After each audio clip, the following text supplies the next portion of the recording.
Hey everyone, Rick at Healing Field Farm. We have been living in our tiny house shed conversion for a little bit over a year now.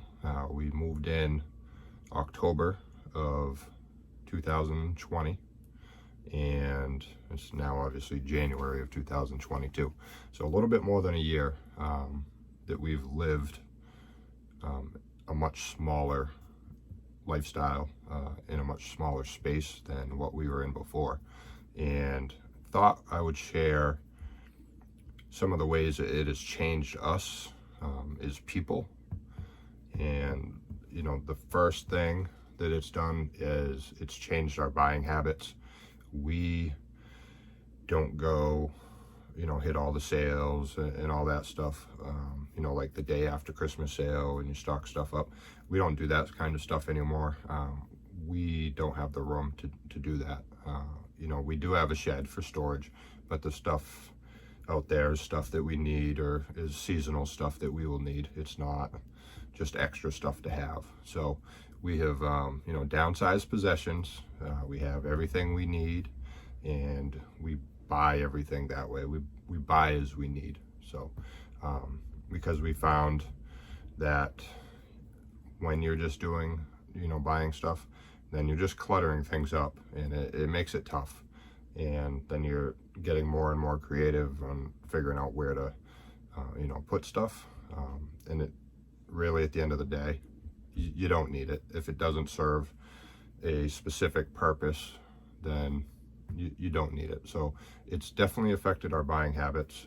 We're buying smarter. We're saving a lot of money because we're not buying things that maybe we would have in the past. So another thing that has changed is our living space is defined by our needs, not convention. So a conventional house might have a dining room or a living room. We had a open concept kitchen living room area, and we got rid of the living room. We didn't need it. It made the space feel too small. So we threw the couch out, like to the dump it went, entertainment center, to the dump it went. We didn't really need it at the end of the day. We needed the space for food storage more. We brought in a freezer because we raise our own food. We raise our own pigs. We'll be raising more and more food as the years go on. So, we built shelves in the kitchen for food and for canning and stuff like that. So the couch was just a small, two-person love seat, but it divided the room, the space, and it just made it feel really cramped. And like I said, we need the kitchen space more. We have bar stools we can take out if we want to sit down or something like that, but we just didn't need it. And we found that the space we have, we're using the right way. And because we don't have a living room, we're not sitting down watching TV all the time. We're actually being a little more active and getting out and doing more. So we have learned that we are more capable than we thought. Sarah, my wife, has zero, construction experience. I have a couple of years from when I was, in my early 20s, and I did construction and built houses and stuff like that. But that's it. We're not experts by any means. And we, framed the entire inside of our shed. We insulated it all. We sheetrocked it all. We put flooring in. It's not perfect. It's not. It's not $100,000 house. It never will be. But we like it, and it looks good. And it has tiny imperfections. But at the end of the day, we did that. And we can say, we did it all ourselves. So there was some stuff that we did hire out. We had a plumber come in and electrician, and they did their job, but we still helped at the same time. So we also picked up a lot of skills. So if something breaks in the house in the plumbing and I need to fix it, I'm confident now in my ability that I could do that. If we had to do it again and, you know, plumb the whole house again, I could probably do that now, but whereas before I couldn't. So, you know, we're much more capable than we were when we started, and we're, you know, more capable than we thought, because we knew it was a big undertaking, something, you know, I hadn't done in over 20 years, and, you know, we did it paycheck to paycheck until it was done enough that we could move in. So, you know, you can see behind me that the ceiling's missing, and, you know, we're still working on it, but we're, you know, better off. We're in our home, and it's been a fun journey. So another way it has changed us is we are almost 100% debt free. We have a small mortgage on the land that we're at, but that'll be paid off in a few years. And by small, I'm talking like a couple $100. It's almost nothing really at the end of the month. So we, by not spending and, you know, buying stuff we don't need, as well as downsizing to the point that our utilities are next to nothing, we're not paying, you know, a couple $100 in propane every month. We do have propane for our stove, but that lasts 8-9 months.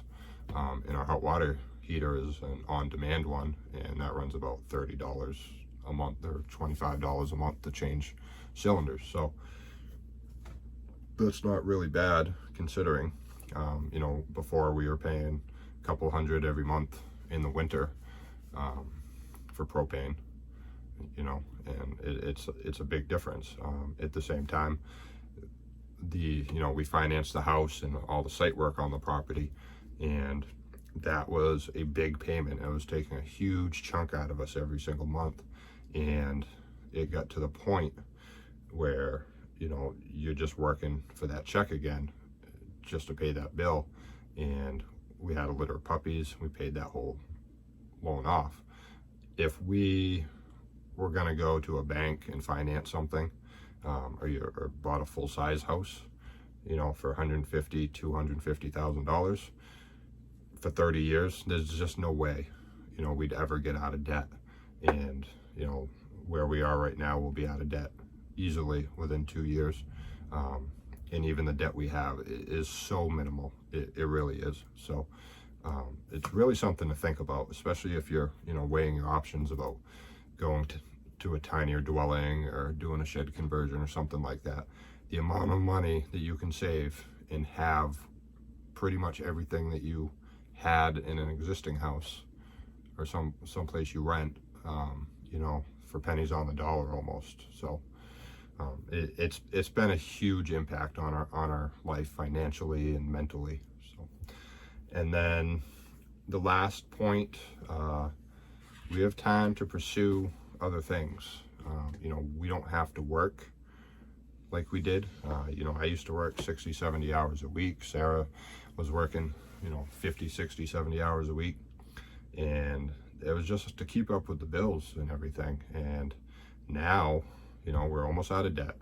And, you know, we can focus on our farm. We can focus on the business side of it and doing it ourselves. And, you know, I had gone back to work earlier in this year. I was off last year because I took severance from the company I was with before. And I went back to work in the spring, and we got to the point by the end of the year where I didn't have to work anymore. So I can focus on the farm and the business side of things. And, you know, if we want to go away, we can go away. There's no, you know, demand that we have to put in extra hours to, you know, get stuff paid off. So it has been a huge impact on our lives that we can do this, all simply just by going, you know, we found an affordable piece of land and we went to a smaller lifestyle, and that has just changed things leaps and bounds for us. So, but I just want to share that stuff with you guys. Maybe you're contemplating, you know, going to a tiny house or a shed conversion or a schoolie or something like that. There are tons of benefits. There really are. Mental health alone, you know, it's just amazing how much this has changed all of us over the course of a year and 3 months. So it has just been a blessing, 100%, that everything fell into place. And you know, we did this all on our own. So you know, if you don't think you can, you can. You know, watch videos, whatever. You know, ask for help. You can do it, and you can get yourself out of debt and live a happier lifestyle that's focusing more on you instead of focusing more on work and paying bills and never getting ahead. So, but thanks for watching, guys, and have a good day. And if you decide to go tiny, good luck in all your ventures. Thank you.